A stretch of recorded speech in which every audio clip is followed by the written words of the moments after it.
प्राकृतिक आपदाओं के कारण बारिश का महीना, चिंता और परेशानी से भरे दिन, प्राकृतिक आपदाओं के कारण कई नदियों में और परेशानी से बाढ़ से कई इलाकों में यमुना समेत तकलीफ उठानी पड़ी। कई नदियों में, पहाड़ी इलाकों में, कई इलाकों में भूस्खलन की घटनाएं भी तकलीफ उठानी पड़ी है।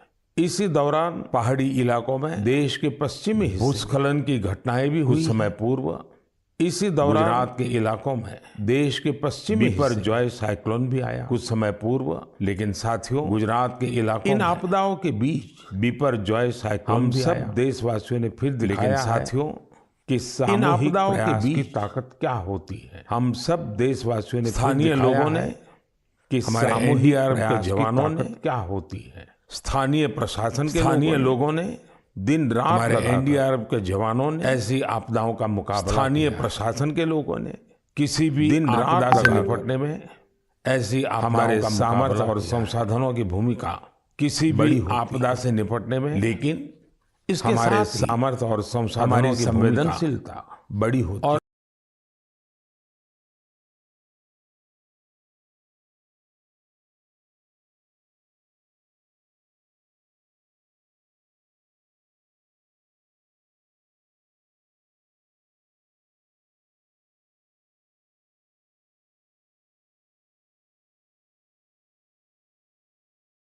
बारिश का यही समय ही जरूरी होता है। वृक्षारोपण आजादी के अमृत महोत्सव के दौरान के लिए 60,000 से ज्यादा उतना ही जरूरी। अमृत सरोवरों में भी आजादी के अमृत महोत्सव के दौरान बने 50,000 से ज्यादा अमृत सरोवरों में भी काम रौनक बढ़ रही है।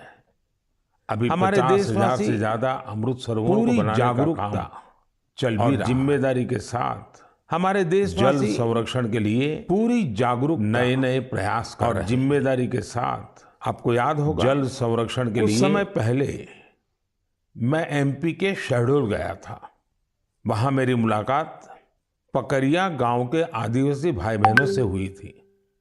वहीं पर मेरी उनसे प्रकृति और पानी को बचाने के लिए भी चर्चा हुई थी।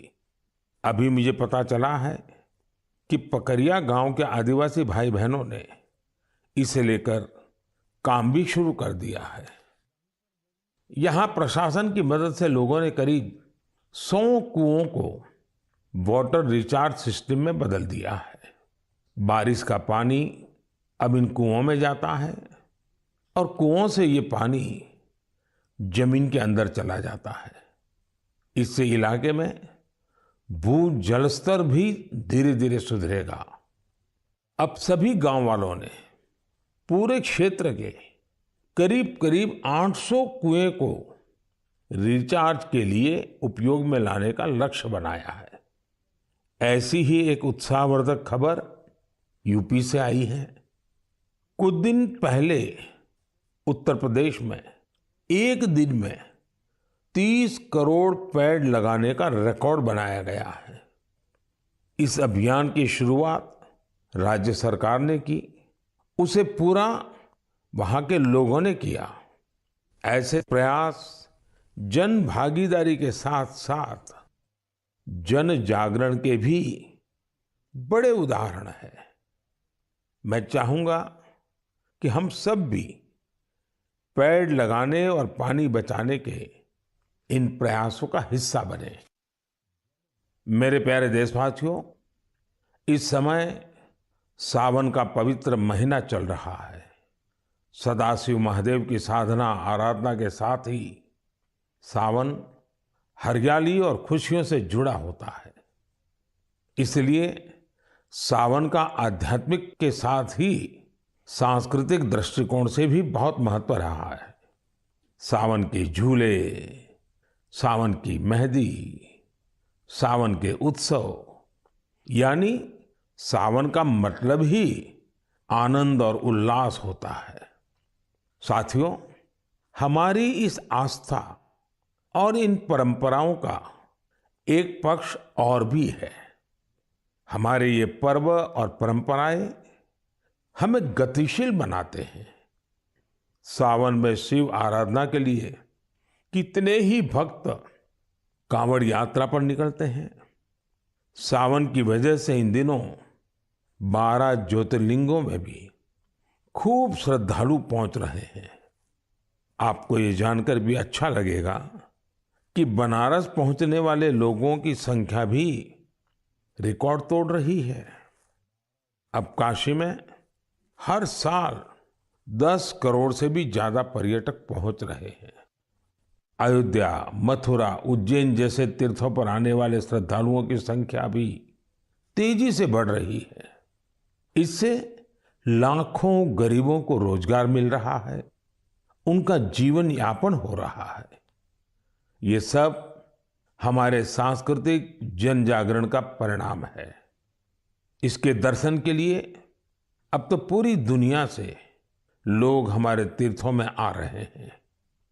मुझे ऐसे ही 2 अमेरिकन दोस्तों के बारे में पता चला है जो कैलिफोर्निया से यहां अमरनाथ यात्रा करने आए थे। इन विदेशी मेहमानों ने अमरनाथ यात्रा से जुड़े स्वामी विवेकानंद के अनुभवों के बारे में कहीं सुना था। उससे उन्हें इतनी प्रेरणा मिली कि खुद भी अमरनाथ यात्रा करने आ गए। ये इसे भगवान भोलेनाथ का आशीर्वाद मानते हैं। यही भारत की खासियत है कि सबको अपनाता है, सबको कुछ न कुछ देता है। ऐसी ही एक फ्रेंच मूल की महिला है शार्लोट शोपा। बीते दिनों जब मैं फ्रांस गया था तो इनसे मेरी मुलाकात हुई थी। शार्लोट शोपा एक योगा प्रैक्टिशनर है, योगा टीचर है और उनकी उम्र 100 साल से भी ज्यादा है। वो सेंचुरी पार कर चुकी है। वो पिछले 40 साल से योग प्रैक्टिस कर रही हैं। वो अपने स्वास्थ्य और 100 साल की इस आयु का श्रेय योग को ही देती हैं। वो दुनिया में भारत के योग विज्ञान और इसकी ताकत का एक प्रमुख चेहरा बन गई है। इनसे हर किसी को सीखना चाहिए। हम न केवल अपनी विरासत को अंगीकार करें, बल्कि उसे जिम्मेदारी के साथ विश्व के सामने प्रस्तुत भी करें। और मुझे खुशी है कि ऐसा ही एक प्रयास इन दिनों उज्जैन में चल रहा है। यहाँ देश भर के 18 चित्रकार पुराणों पर आधारित आकर्षक चित्रकथाएं बना रहे हैं। ये चित्र बूंदी शैली, नाथद्वारा शैली, पहाड़ी शैली और अपभ्रंश शैली जैसी कई विशिष्ट शैलियों में बनेंगे। इन्हें उज्जैन के त्रिवेणी संग्रहालय में प्रदर्शित किया जाएगा। यानी कुछ समय बाद जब आप उज्जैन जाएंगे तो महाकाल महालोक के साथ साथ एक और दिव्य स्थान के आप दर्शन कर सकेंगे।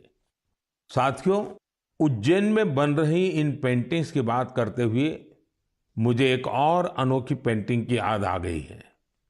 ये पेंटिंग राजकोट के एक आर्टिस्ट प्रभात सिंह मोडभाई बरहाट जी ने बनाई थी।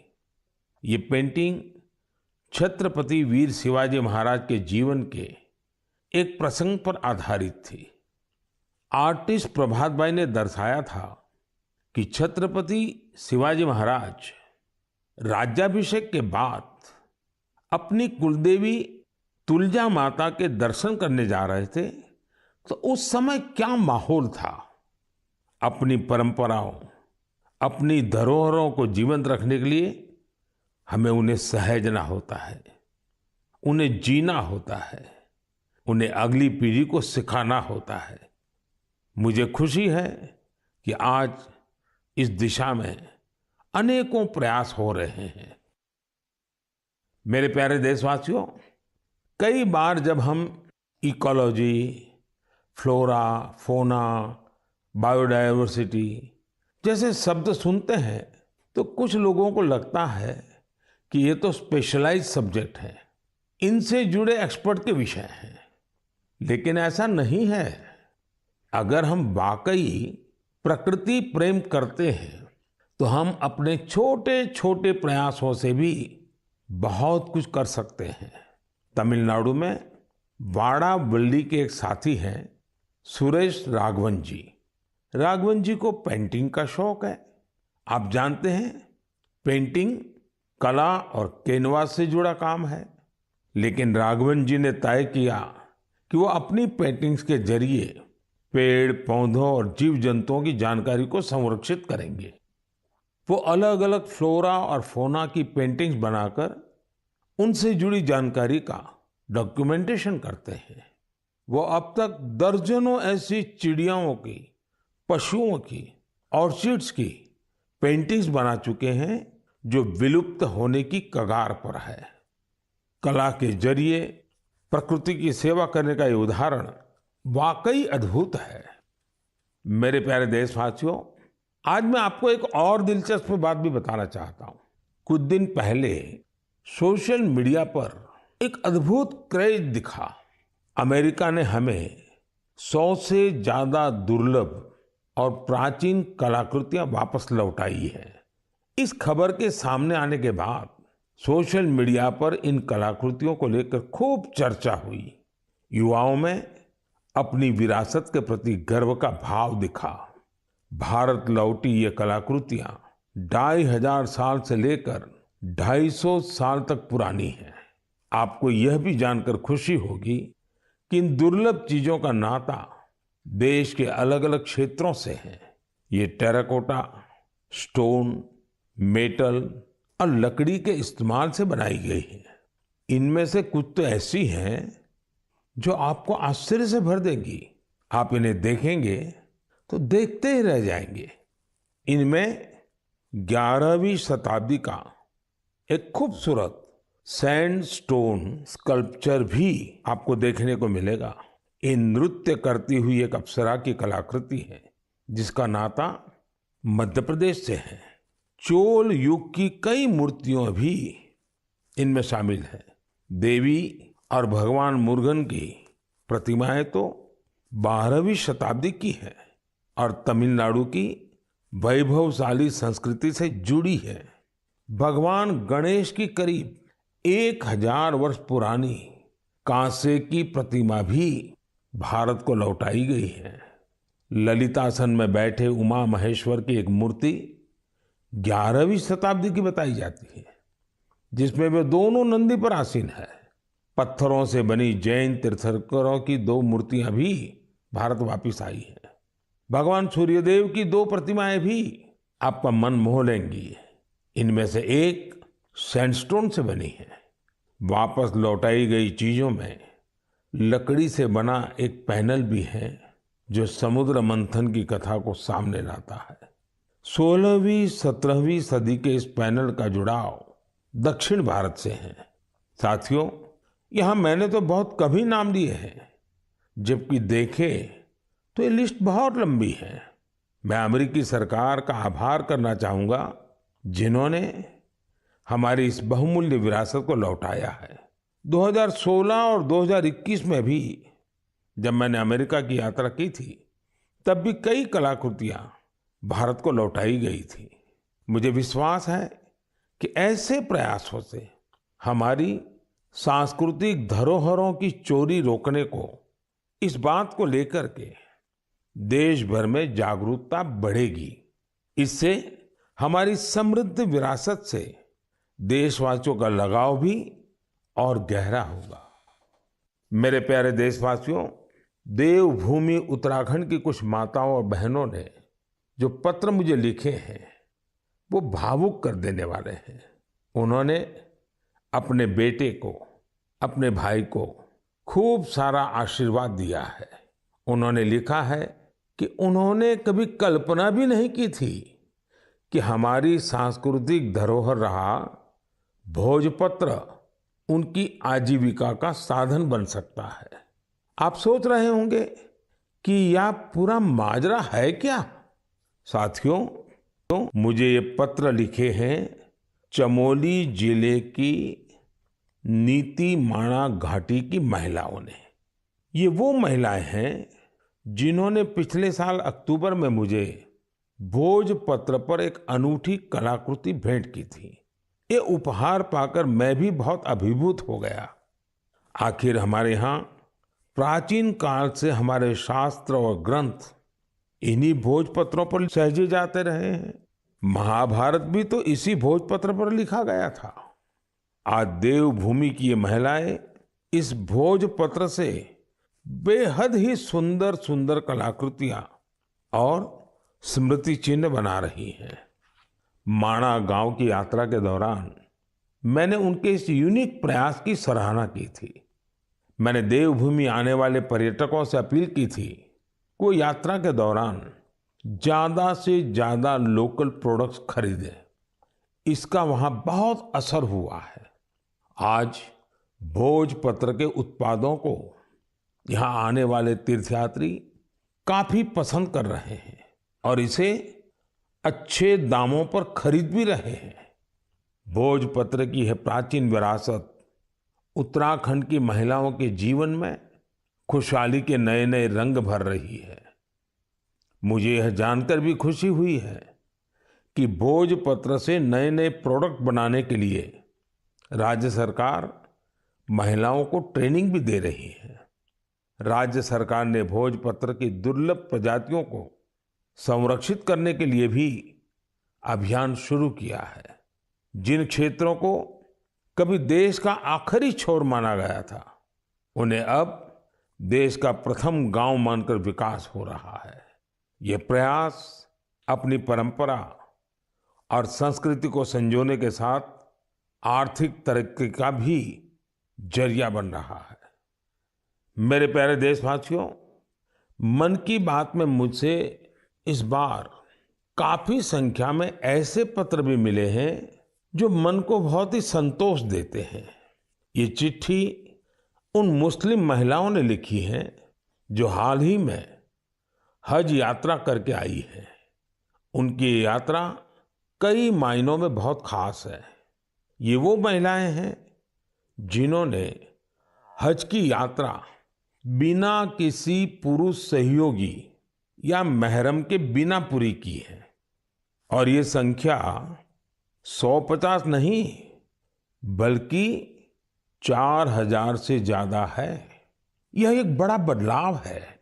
पहले मुस्लिम महिलाओं को बिना महरम हज करने की इजाजत नहीं थी। मैं मन की बात के माध्यम से सऊदी अरब सरकार का भी हृदय से आभार व्यक्त करता हूं।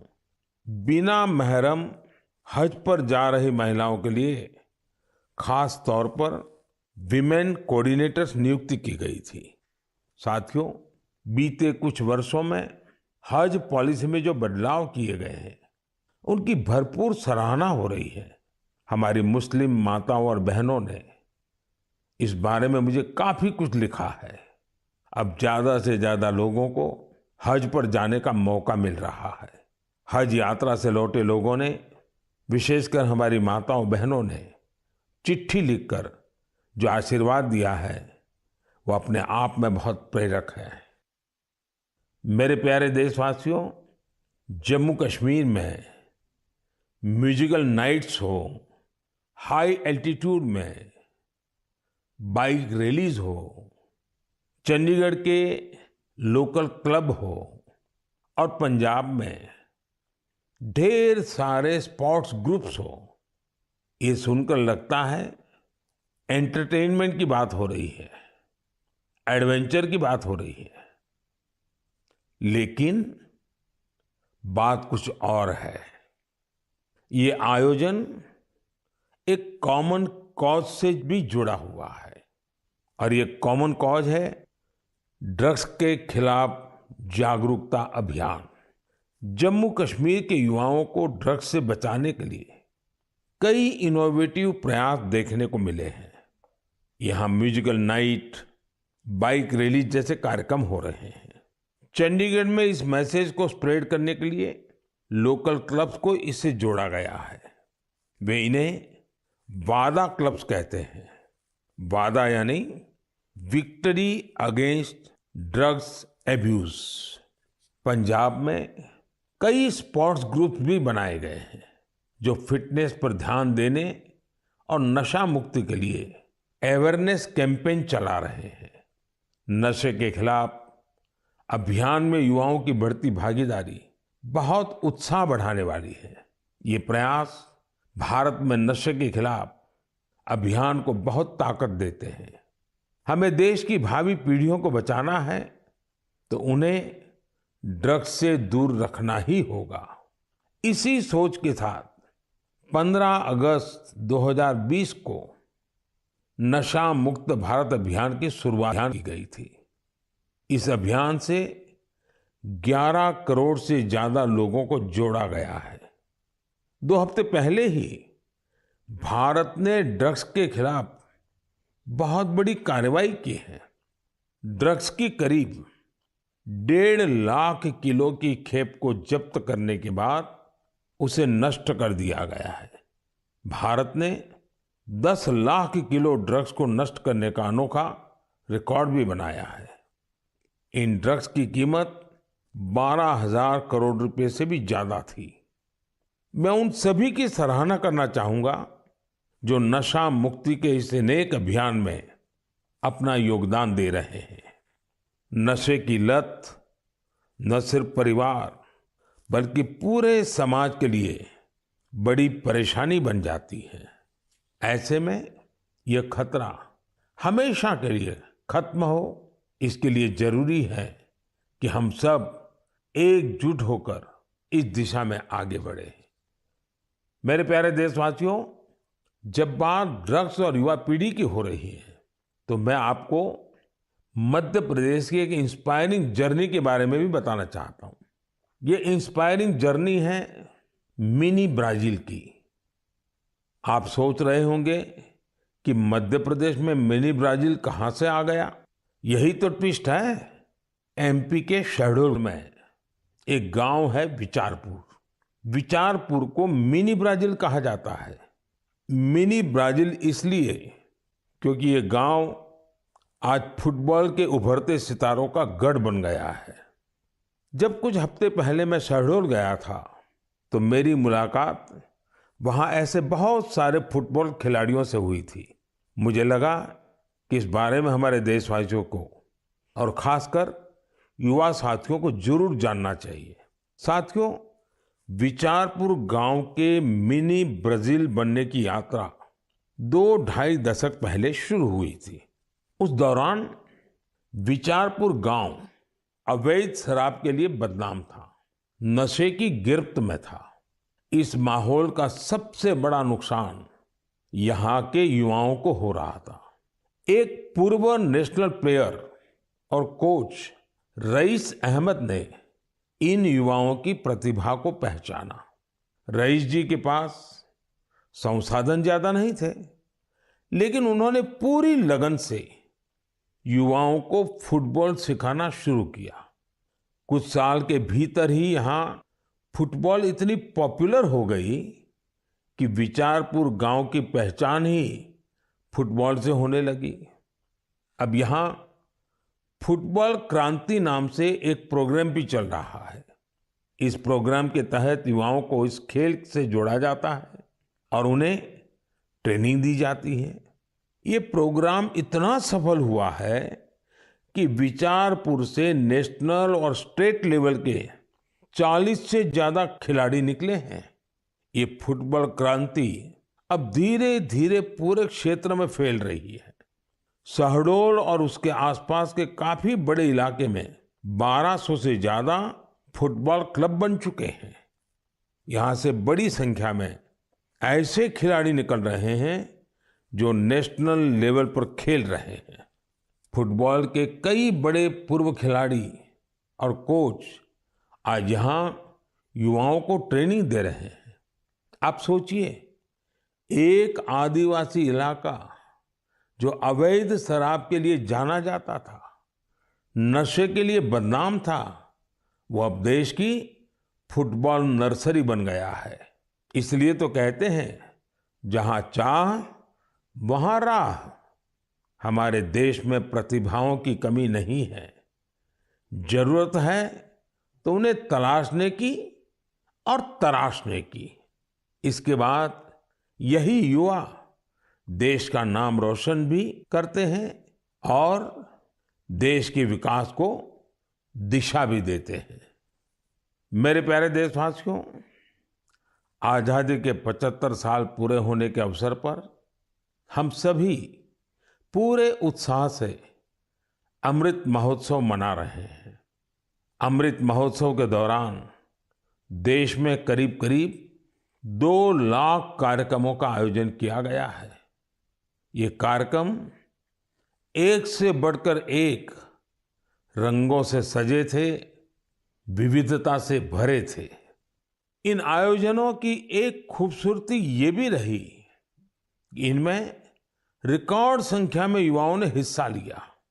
इस दौरान हमारे युवाओं को देश की महान विभूतियों के बारे में बहुत कुछ जानने को मिला। पहले कुछ महीनों की बात करें तो जन भागीदारी से जुड़े कई दिलचस्प कार्यक्रम देखने को मिले। ऐसा ही एक कार्यक्रम था दिव्यांग लेखकों के लिए राइटर मीट का आयोजन। इसमें रिकॉर्ड संख्या में लोगों की सहभागिता देखी गई। वहीं आंध्र प्रदेश के तिरुपति में राष्ट्रीय संस्कृत सम्मेलन का आयोजन हुआ। हम सभी जानते हैं कि हमारे इतिहास में किलों का, फोर्ट्स का कितना महत्व रहा है। इसी को दर्शाने वाली एक कैंपेन किले और कहानियां, यानी फोर्ट से जुड़ी कहानियां भी लोगों को खूब पसंद आई। साथियों, आज जब देश में चारों तरफ अमृत महोत्सव की गूंज है, 15 अगस्त पास ही है, तो देश में एक और बड़े अभियान की शुरुआत होने जा रही है। शहीद वीर वीरांगनाओं को सम्मान देने के लिए मेरी माटी मेरा देश अभियान शुरू होगा। इसके तहत देश भर में हमारे अमर बलिदानियों की स्मृति में अनेक कार्यक्रम आयोजित होंगे। इन विभूतियों की स्मृति में देश की लाखों ग्राम पंचायतों में विशेष शिलालेख भी स्थापित किए जाएंगे। इस अभियान के तहत देश भर में अमृत कलश यात्रा भी निकाली जाएगी। देश के गांव-गांव से, कोने-कोने से 7500 कलशों में मिट्टी लेकर ये अमृत कलश यात्रा देश की राजधानी दिल्ली पहुंचेगी। ये यात्रा अपने साथ देश के अलग-अलग हिस्सों से पौधे लेकर भी आएगी। 7500 कलश में आई माटी और पौधों से मिलाकर फिर नेशनल वॉर मेमोरियल के समीप अमृत वाटिका का निर्माण किया जाएगा। यह अमृत वाटिका एक भारत श्रेष्ठ भारत का भी बहुत ही भव्य प्रतीक बनेगी। मैंने पिछले साल लाल किले से अगले 25 वर्षों के अमृतकाल के लिए पंच प्राण की बात की थी। मेरी माटी मेरा देश अभियान में हिस्सा लेकर हम इन पंच प्राणों को पूरा करने की शपथ भी लेंगे।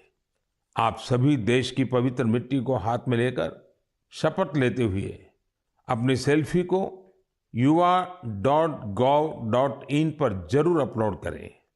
पिछले वर्ष स्वतंत्रता दिवस के अवसर पर हर घर तिरंगा अभियान के लिए जैसा पूरा देश एक साथ आया था, वैसे ही हमें इस बार भी फिर से हर घर तिरंगा फहराना है और इस परंपरा को लगातार आगे बढ़ाना है। इन प्रयासों से हमें अपने कर्तव्यों का बोध होगा, देश की आजादी के लिए दिए गए असंख्य बलिदानों का बोध होगा, आजादी के मूल्य का एहसास होगा। इसलिए हर देशवासी को इन प्रयासों से जरूर जुड़ना चाहिए। मेरे प्यारे देशवासियों, मन की बात में आज बस इतना ही। अब कुछ ही दिनों में हम 15 अगस्त आजादी का ये महान पर्व का हिस्सा बनेंगे। देश की आजादी के लिए मर मिटने वालों को हमेशा याद रखना है। हमें उनके सपनों को सच करने के लिए दिन रात मेहनत करनी है। और मन की बात देशवासियों की इसी मेहनत को, उनके सामूहिक प्रयासों को सामने लाने का ही एक माध्यम है। अगली बार कुछ नए विषयों के साथ आपसे मुलाकात होगी। बहुत बहुत धन्यवाद। नमस्कार।